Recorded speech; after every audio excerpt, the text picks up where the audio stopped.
Pembacaan Alkitab dalam kitab 1 Tawarik pasal 21 dan 22. Pasal 21. Pendaftaran dan hukuman. Iblis bangkit melawan orang Israel dan ia membujuk Daud untuk menghitung orang Israel. Lalu berkatalah Daud kepada Yoab dan kepada para pemuka rakyat, "Pergilah, hitunglah orang Israel dari Bersyeba sampai dan bawalah hasilnya kepadaku, supaya aku tahu jumlah mereka." Lalu berkatalah Yoab, "Kiranya Tuhan menambahi rakyatnya 100 kali lipat daripada yang ada sekarang, ya Tuanku Raja. Bukankah mereka sekalian hamba-hamba Tuanku? Mengapa Tuanku menuntut hal ini? Mengapa orang Israel harus menanggung kesalahan oleh karena hal itu?"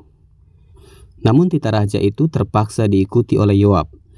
Maka pergilah Yoab menjelajahi seluruh Israel, kemudian kembali ke Yerusalem. Lalu Yoab memberitahukan kepada Daud hasil pendaftaran rakyat. Di antara seluruh orang Israel ada 1.100.000 orang yang dapat memegang pedang, dan orang Yehuda ada 470.000 orang yang dapat memegang pedang. Orang Lewi dan Benyamin tidak dimasukkannya dalam pendaftaran, sebab titah raja itu dianggap keji oleh Yoab. Tetapi hal itu jahat di mata Allah, sebab itu dihajarnya orang Israel. Lalu berkatalah Daud kepada Allah, "Aku telah sangat berdosa karena melakukan hal ini. Maka sekarang jauhkanlah kiranya kesalahan hamba-Mu, sebab perbuatanku itu sangat bodoh." Tetapi berfirmanlah Tuhan kepada Gad, pelihat Daud, "Pergilah, katakanlah kepada Daud, beginilah firman Tuhan, 3 perkara kuhadapkan kepadamu. Pilihlah salah satu daripadanya, maka aku akan melakukannya kepadamu." Kemudian datanglah Gad kepada Daud, lalu berkatalah ia kepadanya, "Beginilah firman Tuhan, haruslah engkau memilih 3 tahun kelaparan atau 3 bulan lamanya melarikan diri dari hadapan lawanmu, sedang pedang musuhmu menyusul engkau, atau 3 hari pedang Tuhan, yakni penyakit sampar, ada di negeri ini, dan malaikat Tuhan mendatangkan kemusnahan di seluruh daerah orang Israel. Maka sekarang timbanglah jawab apa yang harus kusampaikan kepada yang mengutus aku." Lalu berkatalah Daud kepada Gad, "Sangat susah hatiku, biarlah kiranya aku jatuh ke dalam tangan Tuhan, sebab sangat besar kasih sayangnya, tetapi janganlah aku jatuh ke dalam tangan manusia."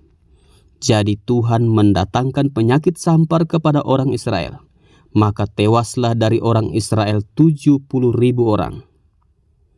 Pula Allah mengutus malaikat ke Yerusalem untuk memusnahkannya, dan ketika hendak dimusnahkannya, maka Tuhan melihatnya. Lalu menyesallah ia karena malapetaka yang hendak didatangkannya itu. Lalu berfirmanlah ia kepada malaikat pemusnah itu, "Cukup, turunkanlah sekarang tanganmu itu." Pada waktu itu malaikat Tuhan itu sedang berdiri dekat tempat pengirikan Ornan orang Yebus.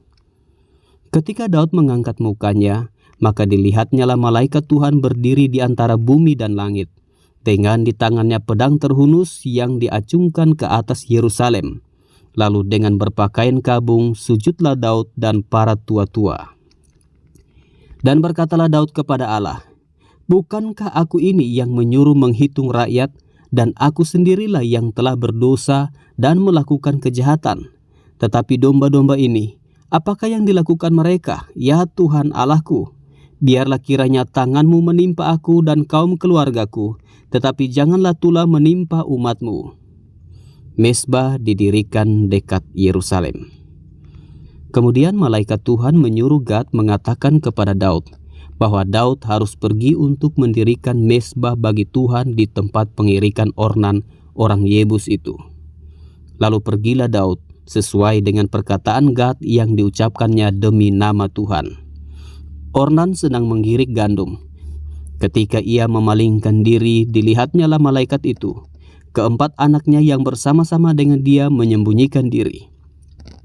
Ketika Daud sampai kepada Ornan, maka Ornan mengangkat mukanya dan melihat Daud. Lalu keluarlah ia dari tempat pengirikan, kemudian sujudlah ia kepada Daud dengan mukanya ke tanah. Berkatalah Daud kepada Ornan, "Berikanlah kepadaku tempat pengirikan ini." supaya aku mendirikan di sini mezbah bagi Tuhan. Baiklah, berikan itu kepadaku dengan harga penuh, supaya tulah ini berhenti menimpa rakyat." Jawab Ornan kepada Daud, "Ambillah, dan baiklah tuanku raja melakukan apa yang dipandangnya baik.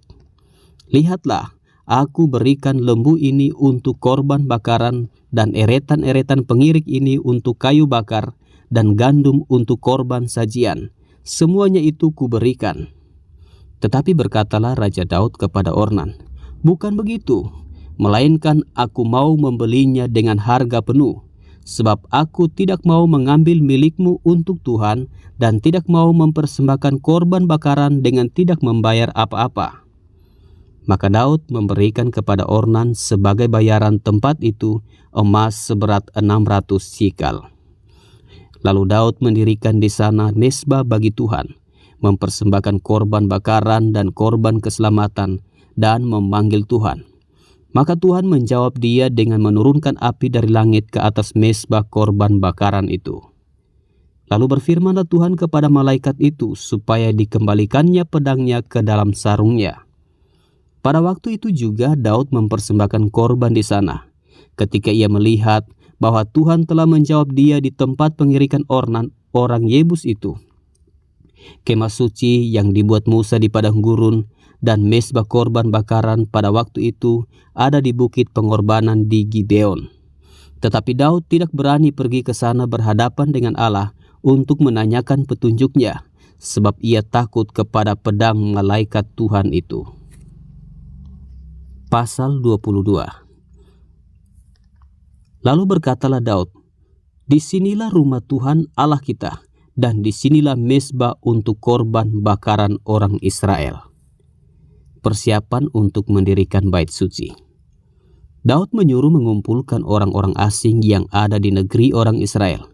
Lalu ditempatkannya tukang-tukang untuk memahat batu-batu pahat yang akan dipakai untuk mendirikan rumah Allah. Selanjutnya Daud menyediakan sangat banyak besi untuk paku-paku bagi daun pintu gerbang dan bagi tupai-tupai.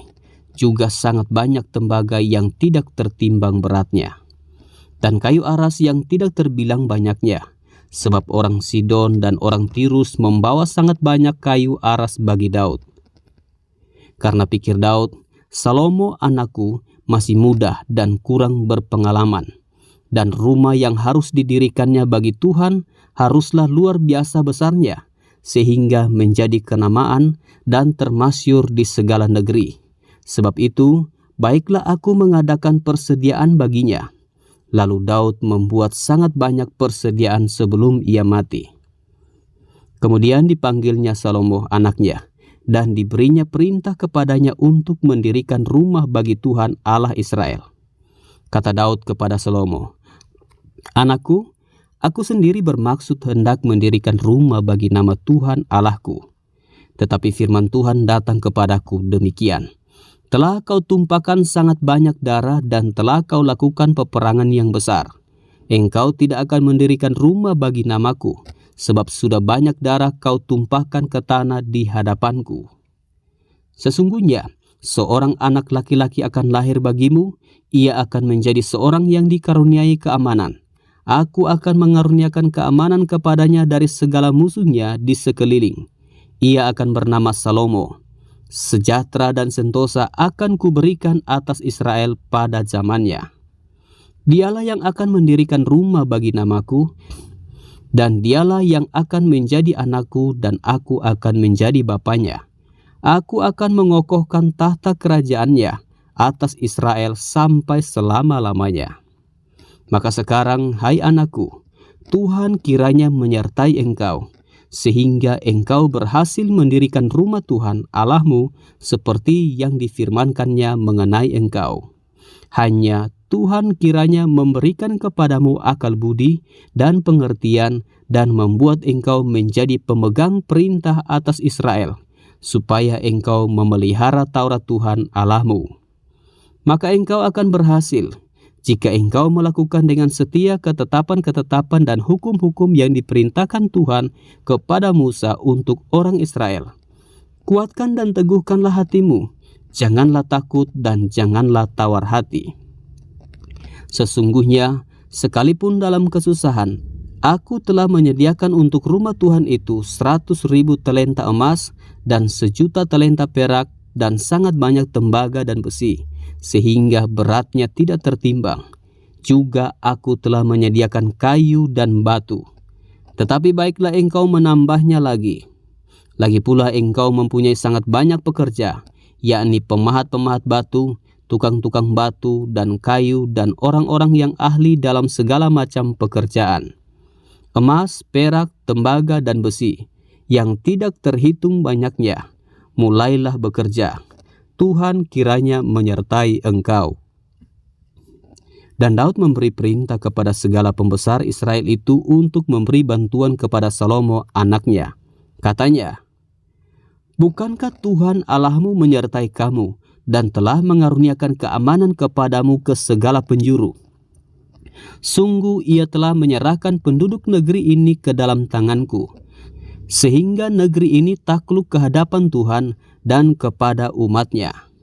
Maka sekarang, arahkanlah hati dan jiwamu untuk mencari Tuhan Allahmu.